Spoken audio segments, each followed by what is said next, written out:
Olá, pessoal, bem-vindos mais uma vez aqui ao Pausa Saudável. Eu, Fabiola, parando minha vida corrida lá fora para falar sobre saúde. Te convido para vir comigo e hoje a gente vai ter a Viviane aqui, especialista em fono, né? Tanto na fase infantil até a velhice. A gente vai falar um pouquinho sobre fala, sobre deglutição, entre outros assuntos. Queria agradecer sua presença. Muito obrigada, Vivi. Eu que agradeço, Fabiola. Muito obrigada. Seja bem-vinda. A gente sempre traz aqui vários profissionais da área da saúde e, como fonoaudióloga, é a primeira vez. Ah, que legal. É a primeira, né? E eu acho que é um tema importante porque a gente sempre traz aqui aquela coisa da medicina e da nutrição integrativa.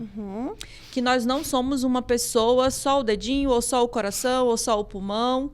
Nós somos um ecossistema de saúde. Sim. Então, eu tenho que estar bem mentalmente, emocionalmente, fisicamente, né?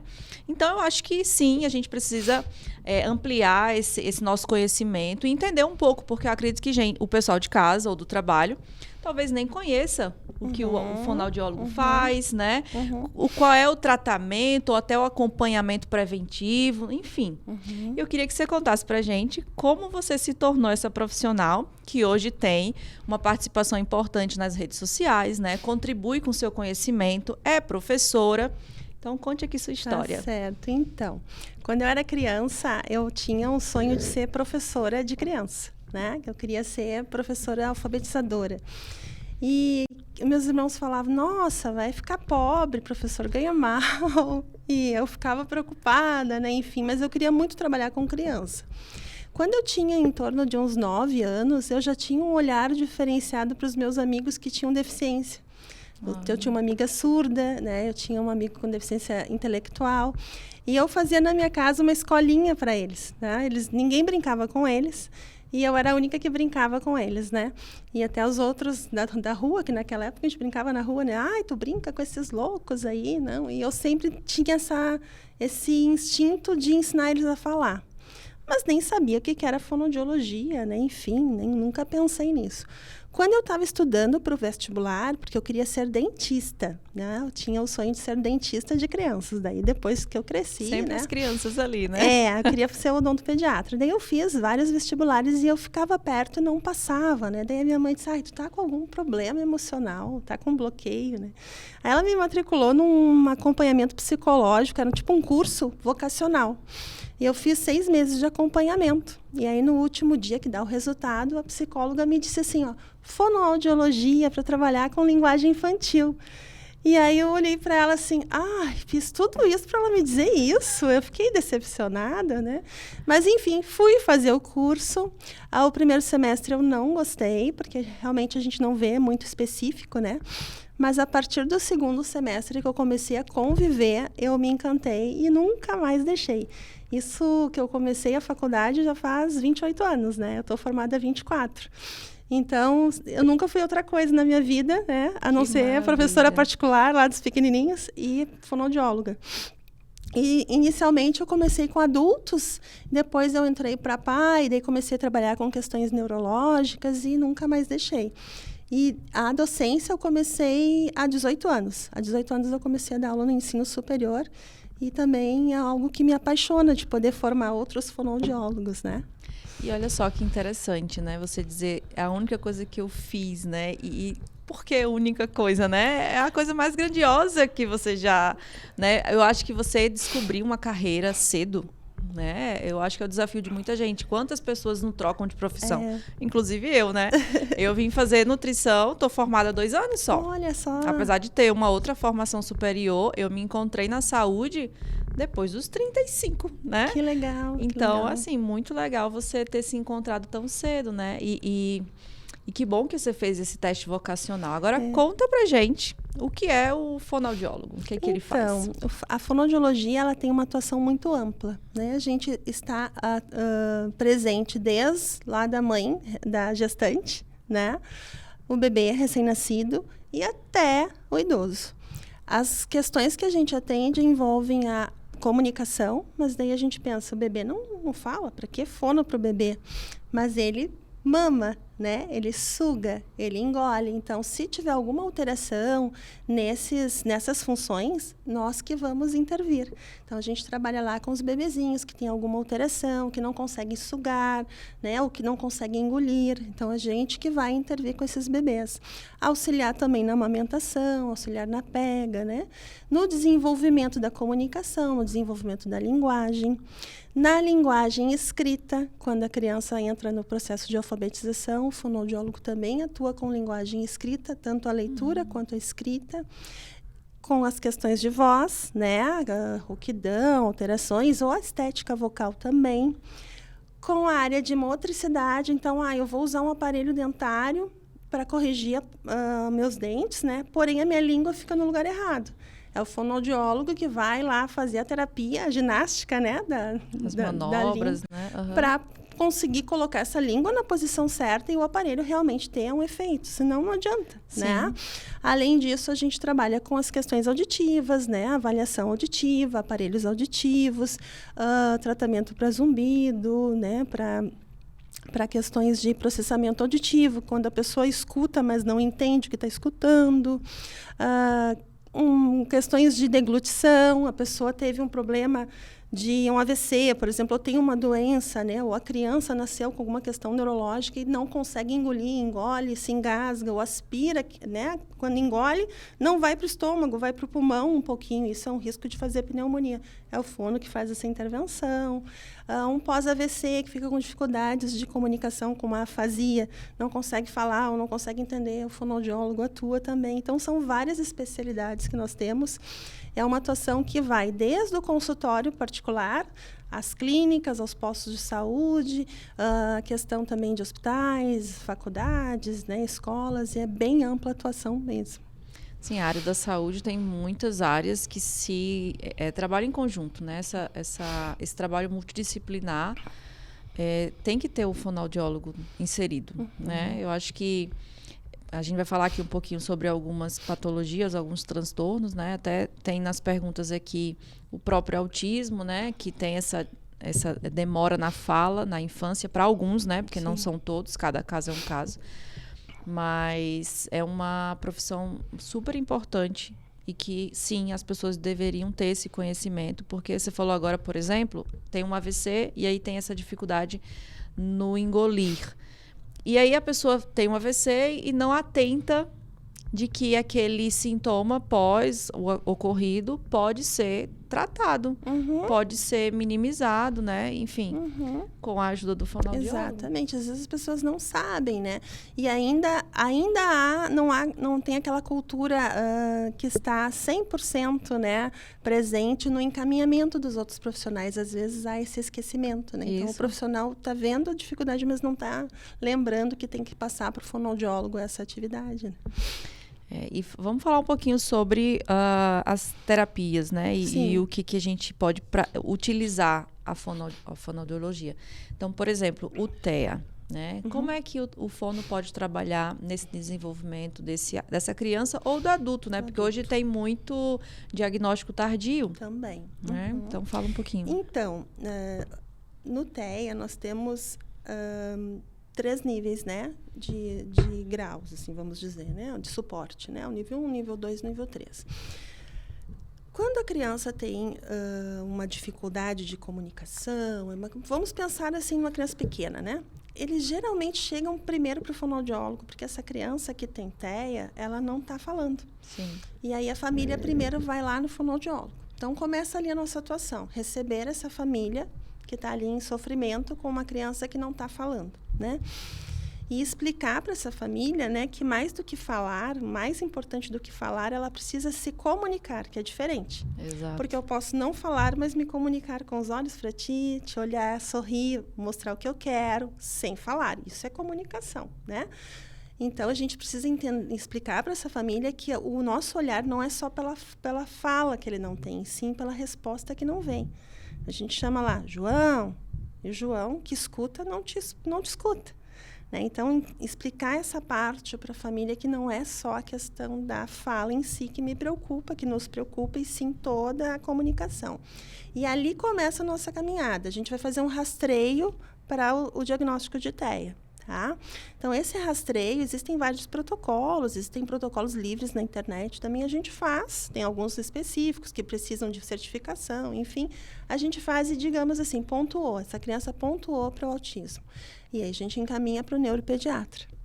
E esse neuropediatra vai fechar o diagnóstico, a gente passa. Então, o fonoaudiólogo, além da avaliação da linguagem, dos aspectos da motricidade, né, da face, da musculatura, vai também fazer esse rastreio. Porque já na amnese, na conversa com a família, já identificou questões que são sinais de risco, né, para o autismo. E aí nós já começamos com essa caminhada lá no início, na detecção. Participamos dessa detecção e a terapia é a estimulação da comunicação, principalmente estimular essa criança a se comunicar verbalmente ou de forma alternativa, com pranchas de comunicação, com recursos de tecnologia assistiva, que tem nos tablets, até no celular, e principalmente auxiliando essa família no manejo comunicativo adequado para incentivar a comunicação daquela criança. Tá? Uma das atuações. A outra atuação do fonoaudiólogo com a criança que tem TEA, seletividade alimentar. Então, essa criança, algumas, não são todas, não é uma regra, mas algumas têm seletividade alimentar. Então, o fonoaudiólogo é o profissional que vai atuar nesse tratamento também. Aí tem o fonoaudiólogo que se especializa nessa área de alimentos, né, de trabalhar a questão de tolerância a esses alimentos, de aceitação, né? Então, essa é uma outra área. E também nós vamos ter as questões de musculatura, porque vai tendo dificuldades musculares, a criança fica muito com a boca aberta, a linguinha fica rebaixada, ou às vezes para fora da boca. Isso vai atrapalhando a dentição, vai atrapalhando todo o mecanismo de respiração. Fono trabalha com essa questão muscular e a disfagia, que lá no adulto, o adulto com TEA, que a gente não vê muito falar, né? Uhum. A gente está vendo muito falar assim dos leves, que estão aparecendo na mídia, né? Sim. Artistas que se identificaram, que foram fazer o diagnóstico tardio. Mas nós temos adultos com autismo, nível 3, de suporte, que não conseguem comer sozinhos. Sim. Né? Então, esses são é muito importante a atuação do fonoaudiólogo, principalmente no quesito disfagia, para salvar a vida dessas pessoas que, se comerem de forma inadequada, vão aspirar, vão fazer uma pneumonia e podem morrer por isso. E, Viviane, esse paciente com TEA nível 1, né, que, na verdade, ele se comunica, mas a comunicação dele, digamos, eu vou usar uma palavra, pode ser até errada, não é tão assertiva. O fonoaudiólogo, ele pode ajudar esse paciente a melhor... Porque você falou assim, ó, tem gente que não fala, mas se comunica com olhar, com sorriso. E aquele que fala, mas fala de um jeito que a comunicação não chega no outro. Então, deixa eu te falar. Vamos explicar. Eu sempre falo isso para os meus alunos. Deixa eu te explicar. As minhas perguntas que não estão aqui. Tá ótimo. A questão é o seguinte, nós temos a linguagem. A linguagem é um fenômeno, né, intrínseco que nos permite pensar, trocar com o outro, que nos permite ter uma iniciativa de perguntar algo, de contar algo e de responder. Tá? Para a gente ter linguagem, nós temos pelo menos 3 componentes. Nós temos o uso, a forma e o conteúdo. Tá? O uso é a nossa pragmática. É isso de tu me olhar e eu entender só com o olhar, tu me chamar e eu te responder, tu me mostrar assim, Vivi, olha que amor aquele cachorro, e eu olhar junto contigo. Isso tem a ver com a pragmática. Tem uma parte da linguagem, essa interação. Tá? A outra parte tem a ver com a questão de significados, de entender as coisas, né? De ter um vocabulário, que é a semântica, é o conteúdo. Então, o que eu tenho de bagagem, o que eu conheço de palavras, o que eu conheço de mundo, né? Isso é a semântica.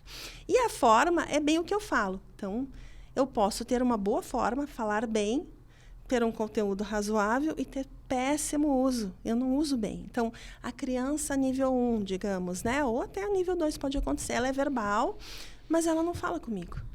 Ou ela só faz ecolalia, fica só repetindo, né? Sim, Ela não fala comigo. Se eu falar com ela, oi, João, tudo bem? Ele vai dizer, oi, João, tudo bem? Ele vai só repetir. Então, isso é uma falha na pragmática. E sim, o fonoaudiólogo atua na pragmática. Então, há crianças que vêm para o fonoaudiólogo, eles falam perfeitamente, às vezes até outra língua. Mas o que a gente vai trabalhar? Por que precisa do fonoaudiólogo? Para trabalhar essa questão, que parece que ele não está falando com ninguém. Ele parece um papagaio. Sim. Ele fala sozinho. Então, a gente vai lá para trabalhar com essa criança, para ter a troca com o outro. e a gente consegue muitos progressos. Às vezes conseguimos, assim, tem crianças minhas que estão nessa situação que já fazem até piadinha com a gente, brincadeira, sabe? Que não tinham antes E que é uma dificuldade para o autista. Muito grande. Ter essa coisa que a gente chama até de teoria da mente, né? De ter essa coisa de entender a piada, de fazer a piada, né? Essa questão metafórica, Isso. né? De tu dizer assim, olha, tá chovendo canivete. Aí fica pensando nos canivetes caindo. Exatamente. Então, isso a gente trabalha assim. Há várias possibilidades de atuação. Tem aquela criança que não fala e não tem pragmática também, não tem interesse, não tem conteúdo. Então, a gente tem que fazer todo esse estímulo de todas essas áreas. Tem aquela criança que fala, mas tem defasagens de vocabulário, defasagem de interação. Então, vamos lá também. Então, conforme a avaliação do fonoaudiólogo, vai ser a terapia. Por isso que eu sempre digo que a avaliação é extremamente importante. Sim. Tem que saber o que tu está procurando para reconhecer quando tu achas, né? Então, se tu realmente sabe o que aquela criança precisa, tu vai caminhar na trilha certa. Agora, se tu não avalia tudo, tu vai deixar alguma coisa carente no caminho, entendeste? Então, a gente precisa entender que nem todo autista é igual, né? Nós não somos, ninguém é igual. Então, não dá para dizer, o autista se comunica assim. Não. Depende dessa pessoa, depende de toda a sua, do seu organismo, da sua convivência, do seu ambiente, do que ele recebe de estímulo, né? Então, a gente precisa entender que não é porque é nível 1 são todos iguais, não, né? Então, a gente faz muita diferença nessa questão da pragmática, da troca com o outro. Então, digamos que o teu trabalho ele é em conjunto com o psicólogo, e aí eu queria também saber, já estendendo um pouquinho a mesma pergunta, e para aquele autista, por exemplo, que ele fala muito a verdade, ele é uma espécie de sincericida, tem esse trabalho do fonoaudiólogo ou é só do terapeuta? E aí eu já estou falando do autista que está na sociedade trabalhando numa empresa e que às vezes é mal interpretado porque é grosso. Não e tem não filtro, né? E não é, porque, né? E aí esse trabalho pode ser feito de melhorar essa comunicação. Pode ser, sim, pode ser feito, sim. Quando é um nível 1, assim, bem leve, né? Ele acaba não vindo pra gente, porque não aparece essa dificuldade. Nem né? atenta que pode ter ajuda, então, né? Então, pode, geralmente vai mais pro psicólogo, e às vezes nem sabia que tinha um diagnóstico, né? E aí entende por que tinha a ausência de filtro, né?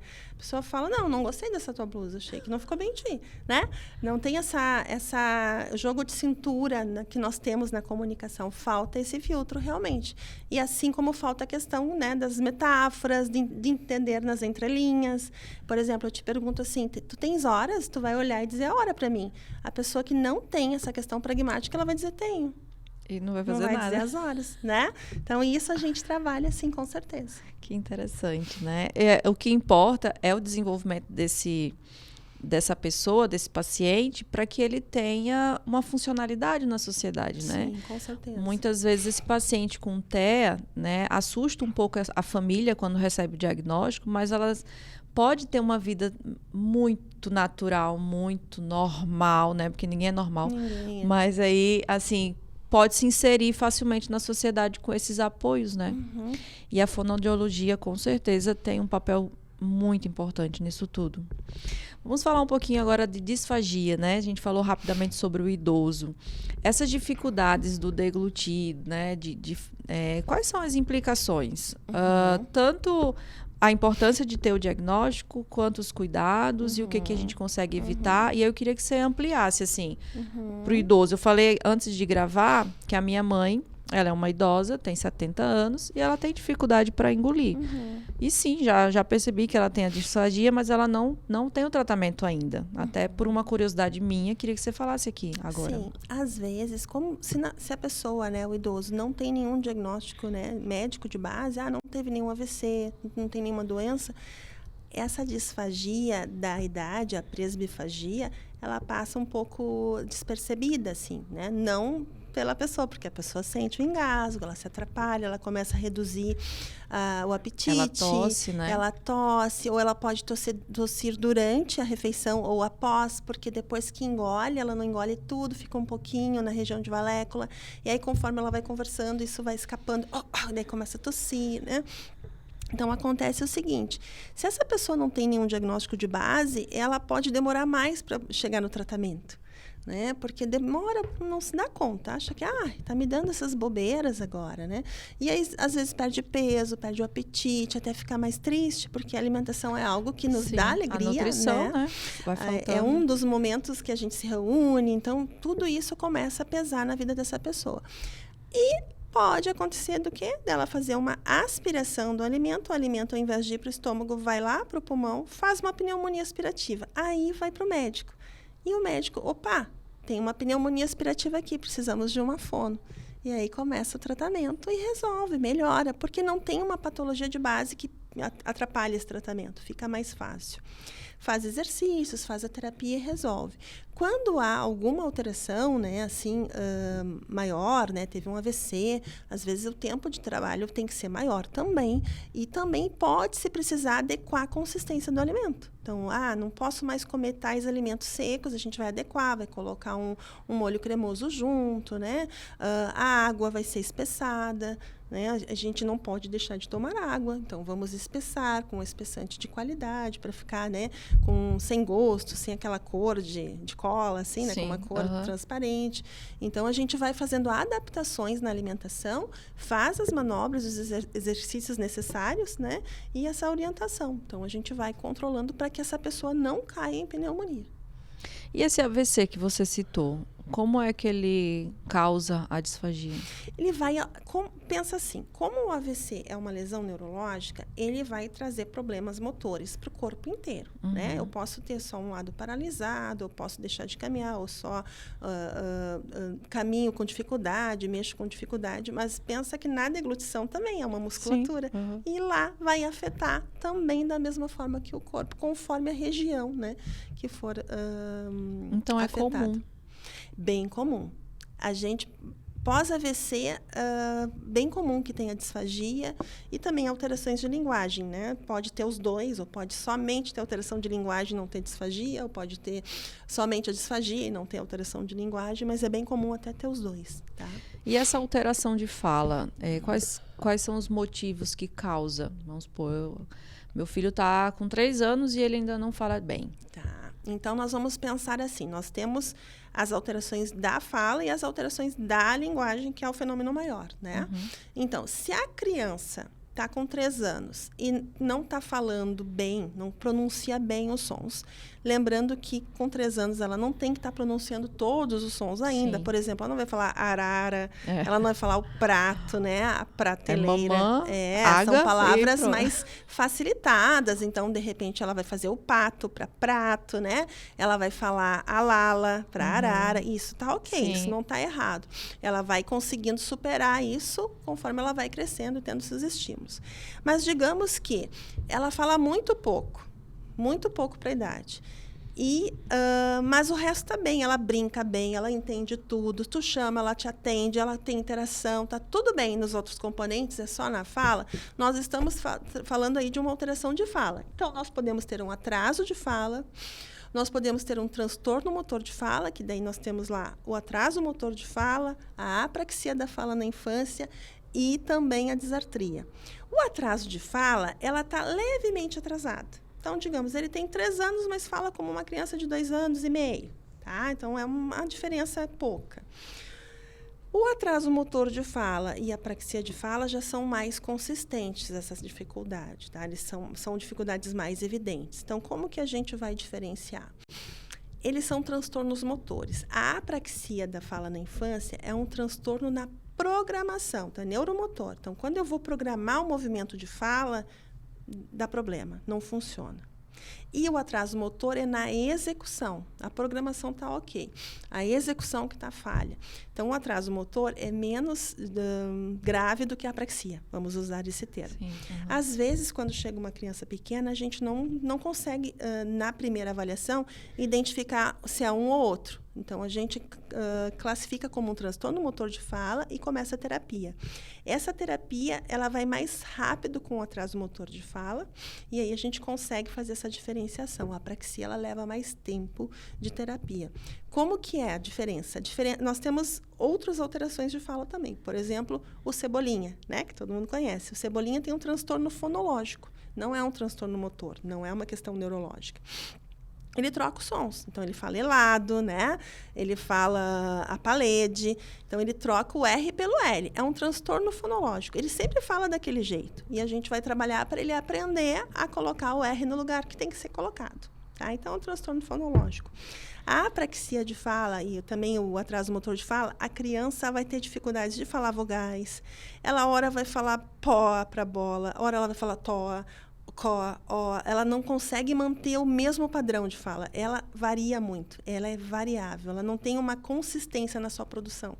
Algumas palavras, sim, ela pode manter, mamãe, papai, mas as outras, ela uma hora fala de um jeito, outra hora fala do outro. Também foi aquele bebê que fazia poucos balbucios, um bebê mais silencioso, né, que demorou mais para falar. E a gente observa assim, o que ela tenta fazer. É como se ela... e não sai. Né? Então, ela tem um tateio na musculatura, né, envolvida com a fala, tentando pronunciar e não consegue. Então, isso se trata de um transtorno motor. Né? A disartria também é um transtorno motor de execução, mas vai estar também com dificuldades de voz, uma rouquidão, né, uma qualidade de voz precária, a respiração também vai estar alterada. E aí nós temos lá, do outro lado, as alterações de linguagem, porque daí não é só a fala que está alterada. Nós temos alterações na fala, nós temos também no entendimento e na interação. Então, nós vamos ter o atraso de linguagem, quando essa defasagem também é pequena, na diferença, né, da criança, da idade da criança com que ela deveria estar. Então, ela tem 3 anos e está funcionando como uma criança de 2 anos e 4, 2 anos e 6, é um atraso. Se ela tem alguma questão, algum diagnóstico médico, autismo, síndrome de Down, uma paralisia cerebral, uma surdez, ela tem um transtorno de linguagem associado a essa alteração. E se ela tem uma defasagem naqueles 3 componentes, né, que eu tinha falado antes, uso, forma e conteúdo, então ela tanto tem dificuldade para entender, quanto tem dificuldade para interagir e para falar, e isso está com uma dificuldade bem acima do que, né, não é só 6 meses de diferença assim, que ela tem, aí nós vamos dizer que ela tem um transtorno do desenvolvimento da linguagem, o TDL. Então, são várias possibilidades de diagnóstico e, conforme o diagnóstico, o fonoaudiólogo vai atuar, né, com as abordagens específicas para aquele diagnóstico. Eu consigo identificar que há uma coisa diferente no meu filho a partir de quantos anos, mais ou menos? Então, desde o bebezinho, tá? Então, é importante a gente observar os nossos bebezinhos. Eu sempre peço para os pais, quando vêm os pequenininhos, eu peço as fotos da família. Então, uma das coisas, né, a questão da atenção compartilhada. O que é isso? Está todo mundo olhando para o fotógrafo e o bebê está olhando para o outro lado. Não é a mesma interação, tá vendo? Então, ali já é um sinal de risco. Opa, não tem aquela atenção compartilhada. A atenção que o bebê te dá, a resposta que ele te dá quando tu vai conversar com o bebê, desde bebezinho a gente já pode observar. Então, se esse bebê interage, se o bebê atende, né? Não é falar, porque o bebê não fala. Se ele faz bastante barulhinho, né? Se ele te busca, né, com essa intenção, a partir ali dos 8 meses, o bebê já tem intenção comunicativa, ou não, é um bebê mais quietinho, que a gente chama e parece que não escuta, né? Que está todo mundo olhando para um lado e ele está para o outro, que se interessa mais pelas coisas do que pelas pessoas, né? Fica mais vidrado num objeto do que no entorno. Então, desde bebezinho. Passamos dessa fase, digamos lá, 1 aninho a criança começa a fazer palavrinhas, tá? 1 ano e meio ela já está com mais palavrinhas, ela já tem consegue juntar algumas palavrinhas, não da forma correta ainda fala com uma facilitação, né, com erros. Sim. A gente usa facilitação, mas são os errinhos na fala. E digamos que ela tem 1 aninho e meio e ela não está fazendo nenhuma palavra, já começa a ficar atento a isso e busca uma avaliação. Porque o profissional, o fonoaudiólogo, vai perceber na avaliação se essa criança está sendo apenas muito facilitado para ela. Olha, o que acontece? Tem tudo na mão. Tá tudo ali, os brinquedos. Ela não sente nem sede, porque ali o copinho da água. Ai, tá tudo na hora. As crianças, né? Tudo certinho, ela não tem trabalho. Ela pensa e acontece. Então, pode ser uma questão de manejo comunicativo. Aí a gente orienta esse manejo. Há também a questão de manejo comportamental. Os pequenininhos são os reis, eles mandam e desmandam nos pais, né? A grande maioria. Então, vamos adequar esse manejo, vamos deixar ele também entrar em frustração para ele conseguir negociar, a gente conseguir fazer ele entender que há um processo de comunicação, né? Porque eles choram e acontece, né? Eles choram, se atiram no chão e berram e fazem até aquele drama e os pais fazem tudo correndo, então não tem tempo de estimular essa comunicação. Então, o manejo pode estar inadequado também. Muitas vezes é um manejo que está muito facilitado.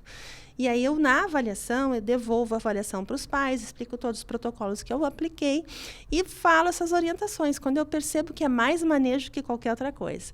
Na próxima vez, a criança já está diferente. Os pais já aprenderam, já estão manejando diferente e a criança já está até falando às vezes. Olha só. Então, não é milagre, é o manejo diário que é importante. Mas também pode ser uma criança que tem um atraso motor de fala, uma criança que tem um transtorno do espectro autista. Então, não é só o manejo, né? A gente tem as crianças que realmente têm uma dificuldade. E é importante salientar que se esse atraso, se essa dificuldade de linguagem não for resolvida, ela vai ficando cada vez maior. Então, às vezes, os pais esperam, né? Então, chegam lá com 4, 5 anos, poderiam ter vindo com 2. Aquele tempo de intervenção seria menor, né?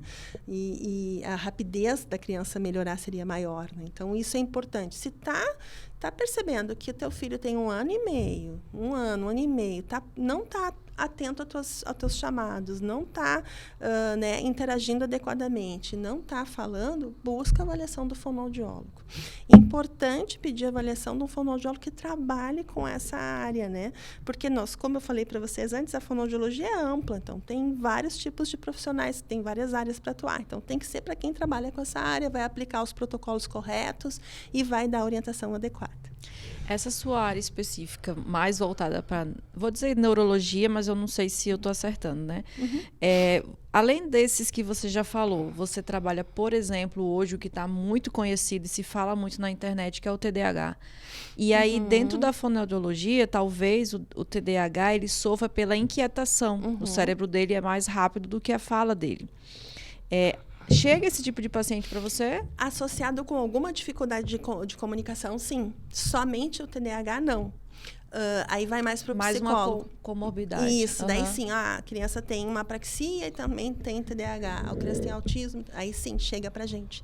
E aí, realmente, é um sofrimento para a criança, porque ela é inquieta. Então, precisa de tratamento com o médico, muitas vezes medicamentoso, além do manejo adequado, né? E entender que aquela criança não faz isso porque ela é tirana, e sim porque ela realmente sofre desse transtorno. Sim, e a agitação dos pensamentos faz com que ela fale muito mais, numa velocidade muito maior, e ela se atrapalha nessas falas, né? E acaba também pronunciando algumas palavras erradas, exatamente. Né? Escreve também, né? Pula palavras, pula letra, né? Não te falei, Fabiola, mas além desses transtornos todos que eu não mencionei, temos a gagueira, né? E os transtornos da fluência também, né? Então, tem lá a fala rápida, taquilardia, né? A gagueira, que é a repetição, ou tranca alguma coisa. Então, nós temos outros transtornos também. Eu tenho um conhecido que ele era gago, e aí deixou de ser. Eu não sei se era nervosismo ou sim ele tinha É um transtorno? Gagueira? A gagueira é um transtorno da fluência, é um distúrbio da fluência também. Então, e aí ele até falou para mim, né? Eu criei uma técnica de falar bem devagar. Alonga. E aí as palavras saem, né? Alonga. Então, até hoje, quando ele fala assim... administração. Ele quebra para poder conseguir dizer a palavra por completo. Então, e é uma sobrevivência, né? A estratégia que ele tirou, porque ele na época não sabia. Eu não sou especialista em gagueira, então, mas eu te digo que há várias manobras, né, para que a gente consiga adequar essa pronúncia para aquele gaguejo menos possível. Né? Então, a gagueira não cura. Ela não tem cura, ela tem tratamento. Então, a gente consegue viver bem, aí de vez em quando precisa voltar para o fonoaudiólogo para fazer uma calibrada ali, né, que tem alguma coisa que não está bem. Mas o importante que eu quero deixar a mensagem que gagueira não é emocional, gagueira é neurobiológica. Então, não é porque eu estou nervosa que eu vou... Claro, Sim, todos nós acontece. vamos gaguejar em algum momento, porque ficamos, vamos dar uma palestra, a gente dá uma gaguejadinha. Isso não é gagueira, né? Isso é uma disfluência comum, que todos nós temos, em todos os momentos. A gagueira não é do nervosismo, né? Senão, qualquer pessoa que está nervosa aí ficava gaga. Então, tem que pensar nisso. Não, quem trata a gagueira é o fonoaudiólogo, não é emocional. É neurobiológico e tem a questão da fluência, que quem trabalha é o fonoaudiólogo. É que hoje em dia as pessoas elas estão criando os rótulos para as situações. Então, eu estou com ansiedade, mas existe o diagnóstico para uma pessoa ansiosa. Eu não posso dizer que estou ansiosa só porque eu estou estressada. A termologia tem que ter esse cuidado, né? Sim. Fulano é bipolar, calma. Eu tenho momentos de muita euforia e tenho momentos de muita depressão. Tem um tempo para você receber um diagnóstico de bipolaridade. Sim, claro. Então tem que ter muito cuidado quando fala, eu sou gaga, eu tenho gagueira. Não, tem que ter. É uma tendência de diagnósticos demais, né? A gente tem que cuidar mesmo. E uma pergunta interessante que tem aqui, né? É possível reverter, né, o quadro de uma criança que não é verbal e ela passar a conseguir se comunicar? É possível. E como é que isso funcionaria? Então, nós temos várias possibilidades. Nós temos aquela criança que não consegue falar por uma questão neuromotora, nós temos a criança que não fala por uma questão do TEA, ou pode ser os dois associados. Então, o que a gente tem de possibilidades, né? Além da terapia, né, fonoaudiológica, para essa criança conseguir verbalizar, a gente vai usar também a comunicação alternativa. Então, nós podemos usar ali pranchas de comunicação, as passos de comunicação. Começa com símbolos, vai instrumentalizando toda a equipe, toda a família, a escola. Que o mais importante é aquela criança se comunicar. Às vezes acontece o seguinte, a criança começa a usar o símbolo, né, mostrar o que ela quer, se ela não está bem, se ela está com dor, e começa também a usar as falas. Então, a comunicação alternativa, ela incentiva a fala também. Então, nós vamos conseguir, às vezes, as duas coisas. A criança começa usando a comunicação alternativa e começa a falar também. Digamos que ela não consiga falar mesmo, ela tem uma lesão neurológica na área de linguagem, ela não consegue falar, ela vai se comunicar com a comunicação alternativa. E a gente pode ampliar isso para outras possibilidades. Além daquele recurso impresso, né, da pasta que a criança mostra, a gente pode ter um teclado, um tablet com vocalizador.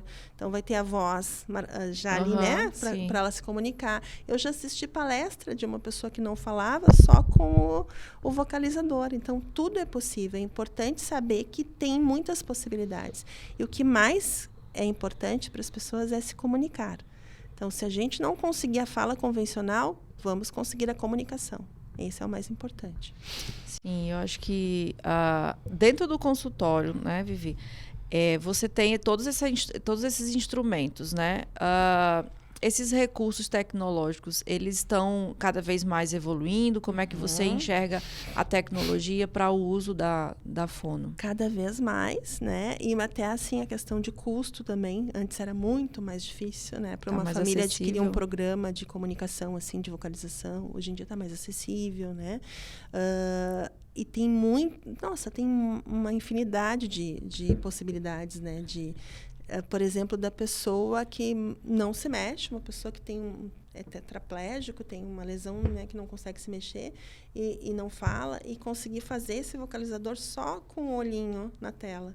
Então, ela vai com o olho e, quando ela para, que ele aciona aquela tecla e daí fala o que ela quer. Então, existem muitas possibilidades, né? Então, a tecnologia assistiva cada vez cresce mais. É uma área de atuação muito grande. E para as pessoas que não têm acesso a esse tipo de recurso, existem outras ferramentas que não sejam tecnológicas?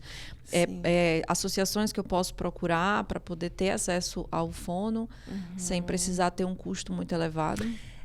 Isso é uma questão bem... Existem associações, né? Daqui a pouco, associações dos pais das crianças com autismo, por exemplo, né? Ou das crianças com síndrome de Down, ou até as próprias APAES, que oferecem serviços muito bons. às vezes entram com algum projeto para conseguir os recursos para a criança via judicial, também pode acontecer, né? Que essa criança não tem condições de ter um tablet, né? Ou às vezes a gente faz uma vaquinha para conseguir adquirir para aquela criança que não consegue, mas realmente o atendimento fonoaudiológico ele é bem restrito. Ainda eu posso te dizer isso, porque nós não temos muitos fonoaudiólogos no serviço público ainda. A fonoaudiologia cresceu muito, principalmente depois da pandemia, um boom na fonoaudiologia, da gente não ter horário na agenda, dos profissionais dizerem, tu tem horário na agenda, eu estou com uma criança que não tem horário na agenda, né? Mas no serviço público não temos muitos profissionais. Então, há crianças, por exemplo, eu conheci uma criança tetraplégica na semana passada, que faz fono uma vez a cada 15 dias. E ele precisa fazer todos os dias, porque ele não consegue nem engolir a saliva. E não se comunica. Então, há essa carência ainda. Nós precisamos de mais concursos para o serviço público, para a nossa área. Quando abre, é uma vaga. É chamado daqui 10 anos. Né? Então, são poucas vagas, nós temos poucos fonoaudiólogos no serviço público. E isso ainda afeta a comunidade que não tem recurso financeiro para pagar um tratamento particular. Né? Então, isso é o que mais ainda há, né, de lacuna na fonoaudiologia, é o serviço público. Não temos muitos fonoaudiólogos, não. Isso acontece também na nutrição, né? Eu já vi alguns concursos acontecendo e eles são bem espaçados, assim, entre um até o outro, né? E a remuneração nem é tão legal. E aí as profissionais não querem também fazer, né? Enfim. Mas já que eu estou falando de nutrição, né? Nutricionistas, você falou rapidamente sobre seletividade alimentar. Essa combinação de profissões, né, é recorrente no teu trabalho? Tem um nutricionista apoiando, sim, trabalhando junto? Sim. É importantíssimo. Eu não trabalho com a seletividade especificamente. Então, as minhas crianças que têm essa dificuldade, tem uma outra fono na equipe que trabalha só com a seletividade. E nós todas nos unimos com a Nutri, a fono da seletividade, a fono da linguagem ou a fono da disfagia. Mas, sim, é importantíssima essa parceria, né? Sozinho, a gente não tem força nenhuma. Juntos, nós somos muito fortes. Ai, que bonitinha. Quem trabalha na área da saúde, geralmente tem um brilho no olho diferente, né? Eu acho que dá sentido, significado à vida. É verdade. É diferente, diferente. É um cansaço no final do dia diferente.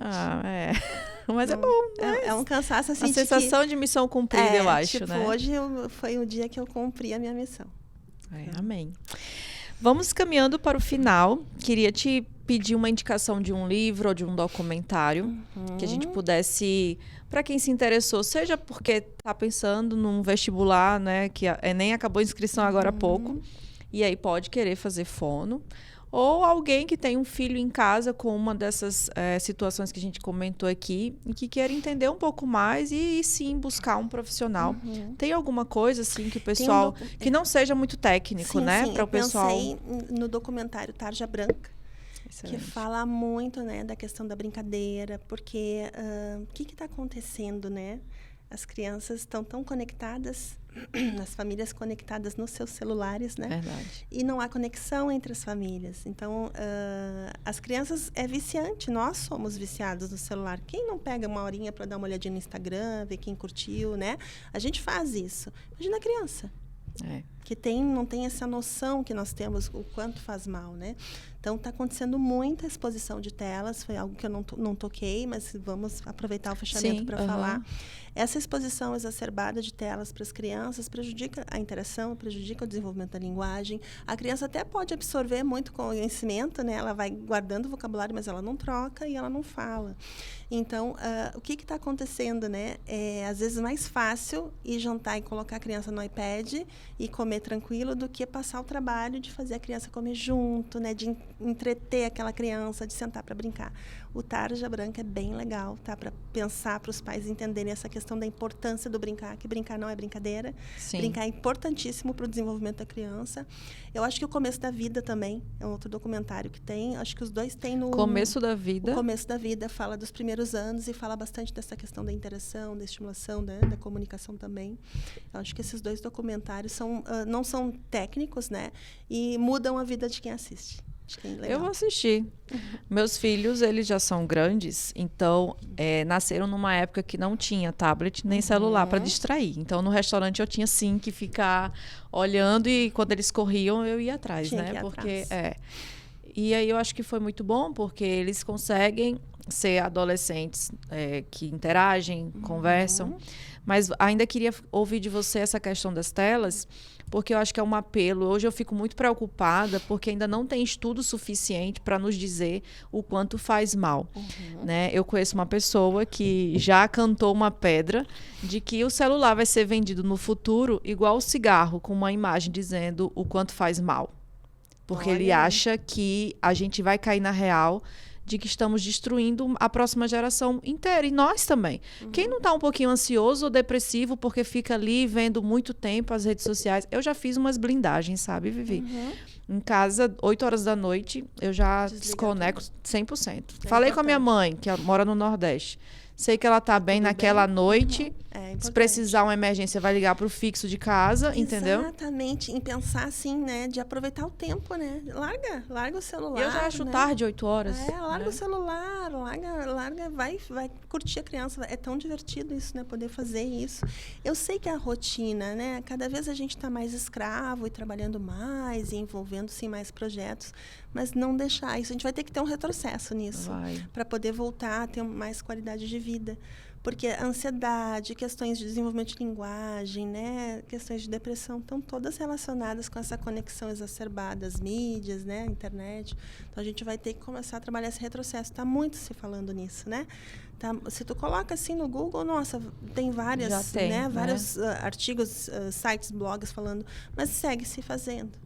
E a gente vê muito isso nas famílias, né? Como é que é a questão da internet? Como é que é a internet? Não, né? Não, mas digo, a exposição a telas. Ele tem que estar sempre com a tela ligada. Vamos desligar. Ele só come se tiver com o iPad na frente dele, o tablet, né? Então, claro que vai dar trabalho, 1 semana, 2, mas a gente consegue. Sim. Né? Então, isso tudo é questão do hábito. E eu sei que não é fácil, eu também tenho 3 filhos e sei que não é fácil, que é uma gincana, né? Cuidar da gurizada, mas a gente precisa se esforçar realmente e não pode desfazer a combinação, né? Se a gente combina e descombina, deu. Aí a criança vai cada vez mais se conectando com o que a gente não quer. E dentro da questão da fonoaudiologia, você já enxerga essas dificuldades da fala associada a esse uso das telas? Da fala e também da interação. Da interação. E da questão do comportamento, né? Então, eu já tive a situação de chegar a criança com tamanha dificuldade de comportamento que, para ela andar na rua, a mãe segurava no colo e o pai segurava o celular na frente. Então, isso é uma questão muito séria, né? Senão, ela não ficava bem. Até assusta, né? É uma dependência. E é dependência mesmo. É dependência. Eu vi uma reportagem, não foi nem reportagem, acho que foi um documentário de uma médica explicando, ela no final até coloca os DOIs, né, dos artigos para a gente poder ler. E aí ela comentou assim, a gente libera microdopaminas. Eu não sei se a expressão está correta, mas quando acontece a sinapse ali, aí libera as dopaminas, só que eu tô sempre querendo uma recompensa cada vez mais rápido. E aí surgiu esse termo, essa termologia, né? Mini dopaminas. Então, o celular, ele faz eu estar sempre querendo mais. E aí, quando você percebe, passou 20 minutos, 30 minutos, 1 hora. Uma tarde. E se você perguntar o que tu viu assim que pegou no celular, tu já não lembra mais. De tanto que essa informação passa rápido, não dá tempo de você absorver. É por isso que o jovem hoje não consegue estudar, né? Memorizar, né? Meu filho, eu digo, sabe como é que você vai aprender? Fazendo resumo. Mas fazer resumo, mãe, não sei o quê. Mas, tem que sentar numa mesa, pegar 2 livros, ler os 2 e fazer o seu resumo. Não tem outro caminho, entendeu? Era assim que eu aprendia. E o que mais a gente escuta Mas é tão absurdo na cabeça dele fazer isso. É o tédio, né? Como se fala no tédio, né? Nada, tudo é entediante. Não tem nada para fazer. Se não tem a internet. Que tédio, né? Exatamente. Então, imagina, quando a gente era jovem, nem tinha internet. Eu, pelo menos, não tinha, né? A internet foi ter depois da faculdade. Então... E a gente vivia super bem, né? E a hidratação, né? A gente sabe que eu preciso me hidratar, sim ou sim, né? Uma quantidade mínima para cada indivíduo, né? Mas Você recomenda a hidratação para o paciente? O que facilitaria nessa voz, nessa fala, a pessoa estar bem hidratada? Então, é sabido que para a saúde vocal é importantíssima a hidratação, né? Então, não é à toa que nós temos água aqui enquanto estamos falando, né? O professor também carrega a sua garrafinha de água, é importante, mas tem que ser água. Não é para tomar café, não é para tomar suco, nem chá, né? Tem que ser água pura. Então, para a voz, é primordial, né? Eu não sou especialista em voz, mas a gente sabe que a saúde vocal depende da hidratação do nosso corpo, tá? Sim. Fora a saúde global, a saúde da criança. Tem crianças que ele não toma água, só toma suco. Tem que tomar água. Nós temos que incentivar, reduzir esse suco, né, a menos possível, e incentivar a hidratação com água, porque a hidratação é com água. E na idade de adultos, idosos, também tem adulto que nem toma água. É verdade. Passa o dia e não toma água. E isso vai influenciar tudo, né? Não só a voz, vai influenciar a atenção, a disposição, né? A questão até da questão do sobrepeso, tudo isso vai influenciar. E no idoso, é bem importante a gente ficar atento, porque o idoso vai tendo dificuldades, como a gente falou antes, da disfagia, Sim. e vai deixando de tomar água. Então, é o momento da gente adequar essa água com o espessante para que ele siga sendo hidratado. Como é esse espessante que você recomenda? O espessante é um pozinho que a gente coloca aqui o copo, né? Então, na latinha do espessante, ali, todos eles estão assim. Tem ali, para uma consistência néctar, que é tipo aquele suco de pêssego mais grossinho, sabe? Você usa tantas gramas, uma conchinha. Para a consistência mel, que é mais grossinho, 2 conchinhas. Para a consistência pudim, que é bem tipo danoninho, né? É uma consistência bem durinha. Aí coloca mais. Então, conforme a necessidade de espessamento, a gente vai colocando o espessante. É um pozinho que engrossa. Sabe quando a gente engrossa com farinha de amido? Sim. É assim. A gente não é farinha de amido, mas é algo que fica, não tem gosto, não tem cor. Então, tu põe na água, ele fica sem aquela cor, né, de farinha, ele fica transparente, só que fica grossinha. O que acontece? Se uma pessoa tem disfagia e vai tomar água líquida, ele não controla a língua, não vai engolir só na hora de engolir, vai escapar antes de disparar a deglutição, porque a língua se mexe, aí protege via aérea, fecha, né, a área do pulmão, fecha a área do nariz, vai só para o estômago. Ele não consegue, escapa antes, aí tosse, aí aspira. Então, a gente precisa que seja um líquido mais grosso para ele conseguir controlar melhor e engolir com qualidade, sem risco de aspiração. Sem qualquer alteração nessa água, ela continua sendo água, ela só vai ser mais engrossada. O espessamento não muda as propriedades da água, por isso tem que ser um espessante mesmo, não pode ser farinha, né? Entendeu? Excelente. Então tá, eu adorei, Vivi, te conhecer. O papo super inteligente, eu acho que agregou muito ao nosso conteúdo aqui do Pausa Saudável. Queria te convidar para vir de novo, né? Quem sabe? A gente fala de outras coisas. Sim. E parabéns por essa contribuição maravilhosa que você faz na vida de muita gente. Muito obrigada. Eu agradeço muito a oportunidade de falar disso que eu amo, né? Que não é à toa que estou nessa jornada aí já há quase 30 anos e estou sempre muito feliz de poder passar para as pessoas a nossa atuação e que as pessoas saibam, né, que a gente pode transformar as vidas e que a gente está aí para isso. É um belo legado. Parabéns. Obrigada. Pessoal de casa, do trabalho, obrigada por ter ficado até aqui, o final. E até a semana que vem. Tchau, tchau.